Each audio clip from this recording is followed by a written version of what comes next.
Olá pessoal, eu sou Helenice, esse é o canal Visão Inclusiva. Estamos hoje terminando, enfim, a série sobre os 10 direitos fundamentais da pessoa com deficiência, direitos estes que estão previstos na Lei Brasileira de Inclusão ou o Estatuto da Pessoa com Deficiência.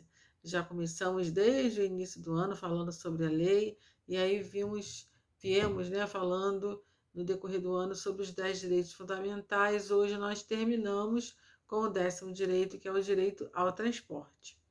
Não esqueça de dar o seu like, ou seja, de curtir esse vídeo, de compartilhar com o maior número de pessoas que você puder e de se inscrever no canal, caso você não seja inscrito. Ajude a gente a fazer o canal crescer, ok?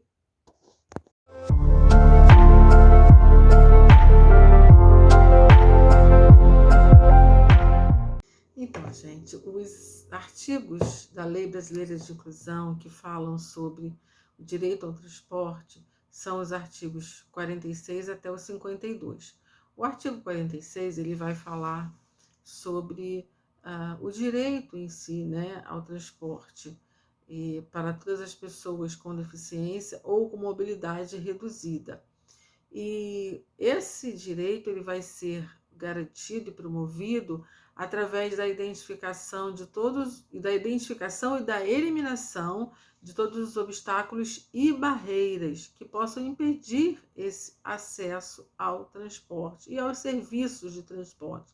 Porque, inclusive, quando se fala no direito ao transporte, não está falando apenas sobre os veículos, né? Porque esse direito ao transporte é transporte aéreo, terrestre e aquaviário. E esse serviço, essa acessibilidade não deve estar garantida apenas nos veículos, mas também nas estações, nos pontos de parada, nos terminais, portos, aeroportos, rodoviárias. Então, e também da prestação dos serviços, todos os serviços que estão envolvidos no transporte, seja transporte coletivo, seja ele terrestre, aquaviário ou aéreo, ele deve ser acessível a todas as pessoas, né? Aí o artigo 47 vai falar sobre os estacionamentos, sobre as vagas de estacionamento. Em todos os locais de estacionamento, sejam eles públicos ou privados, em locais abertos, né, em vias públicas, esses locais de estacionamento devem dispor de vagas específicas para a pessoa com deficiência. Essas vagas devem estar devidamente sinalizadas, identificadas, devem ser no mínimo 2% do total de vagas daquele local de estacionamento deve ser reservado. O mínimo de 2% de vagas ou, no mínimo, uma vaga para pessoa com deficiência. Essa vaga, como eu já disse, deve estar bem sinalizada, deve estar em locais próximos ao acesso a pedestres.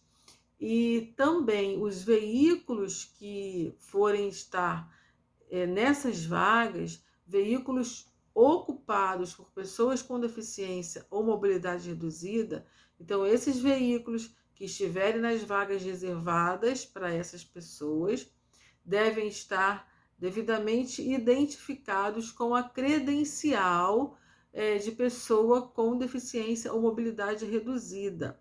Essa credencial vai ser emitida pelo setor de transporte de cada município. Então, não adianta, sim, uma pessoa com deficiência simplesmente estar dentro de um carro e ocupar uma vaga reservada à pessoa com deficiência se essa pessoa não tem a credencial. Então, tem que ter a credencial deve estar em local visível dentro do veículo, né?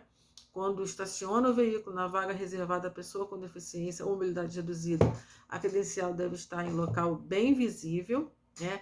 Essa credencial, ela é vinculada à pessoa com deficiência e não ao veículo, e ela serve, ela pode ser utilizada em todo o território nacional, tá? Já no artigo 48, nós falamos agora do 47, que fala sobre as vagas de estacionamento, né? Aí a gente vai para o artigo 48, que fala sobre os veículos de transporte coletivo terrestre, aquaviário e aéreo, e as instalações, como eu já falei, elas estão sujeitas a essa lei, ao cumprimento dessa lei. Então, todos esses serviços devem ser acessíveis e devem estar sujeitas a esta lei, né? A Lei Brasileira de Inclusão, especificamente aos artigos que falam sobre o transporte. O artigo, estou virando aqui, gente, a minha colinha, né? A minha lei. O artigo 49, ele vai falar das empresas de transporte de turismo, né? Então, as empresas que trabalham com turismo, na renovação das suas frotas, devem obedecer ao estabelecido nessa lei, ou seja, ter os seus veículos acessíveis a todas as pessoas. Então, os ônibus, todos os veículos de transporte coletivo, na hora de turismo, né? Na hora da renovação da sua licença, das suas frotas, essas frotas devem estar acessíveis, e o poder público vai incentivar, né? Cabe ao poder público, de acordo com a Lei Brasileira de Inclusão, incentivar a fabricação de veículos, de ônibus adaptados, acessíveis, e de veículos também, no caso de táxis, né, de vans, enfim. O poder público deve incentivar a fabricação desses veículos acessíveis. O artigo 50 fala justamente isso, né, que o poder público vai incentivar através da isenção de impostos, do desconto, né, desconto de impostos para os fabricantes destes veículos.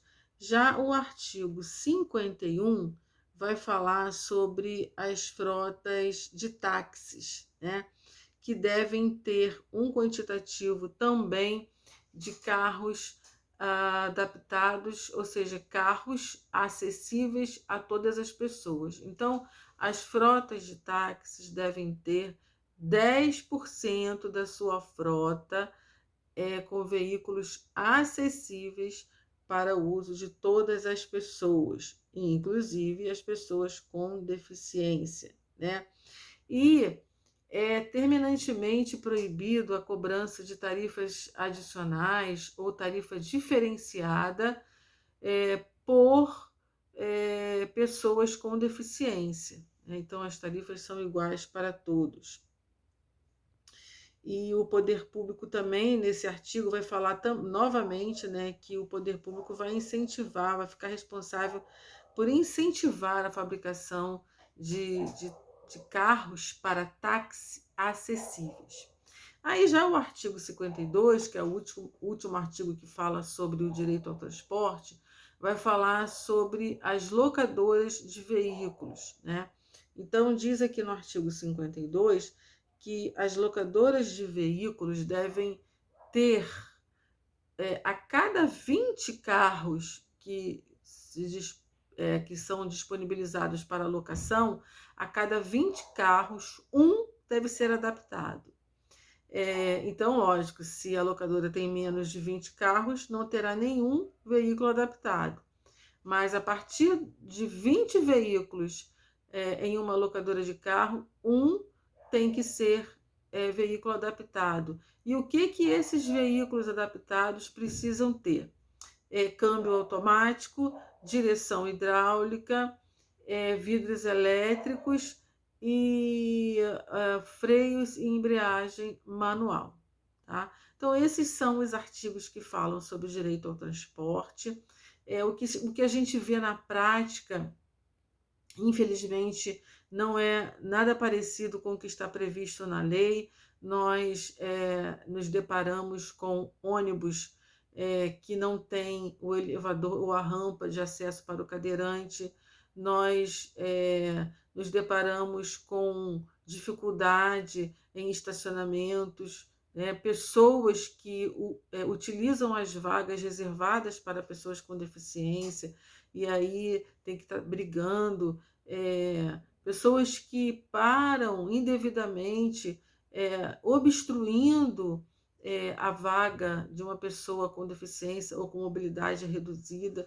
Então a gente precisa, por isso é importante que as pessoas com deficiência, seus familiares e aqueles que estão envolvidos na causa tenham conhecimento da lei, né? Então terminamos os direitos fundamentais, mas vamos continuar com a Lei Brasileira de Inclusão aqui no nosso canal Visão Inclusiva.